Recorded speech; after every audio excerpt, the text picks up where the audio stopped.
Subscribe کریں ہمارے channel کو اور بیل آئیکن کو کلک کریں تاکہ ہماری ہر نئی آنے والی ویڈیو آپ تک بآسانی پہنچ سکے۔ بسم اللہ الرحمن الرحیم۔ السلام علیکم ورحمۃ اللہ وبرکاتہ۔ حضرت حسن رضی اللہ تعالی عنہ نے فرمایا، مقدر پر راضی ہو جاؤ، غنی ہو جاؤ گے۔ بہت قیمتی ہوتے ہیں وہ دکھ جو آپ کو جائے نماز تک لے آتے ہیں۔ حضرت علی رضی اللہ تعالی عنہ نے فرمایا، زندگی میں اگر برا وقت نہ آتا تو اپنوں میں سے چھپے غیر اور غیروں میں سے چھپے اپنے کبھی ظاہر نہ ہوتے۔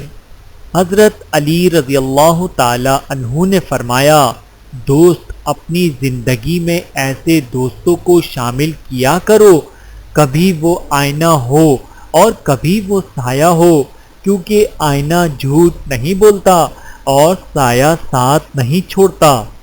رزق اور عزت کسی کے ہاتھ میں نہیں، اللہ جسے چاہے بے حساب دیتا ہے۔ جنت کے منتظر نہ رہو، بلکہ ایسے بن جاؤ کہ جنت تمہاری منتظر ہے۔ اللہ تعالی ہم سب کو سمجھنے کی اور عمل کرنے کی توفیق عطا فرمائے۔ آمین ثم آمین۔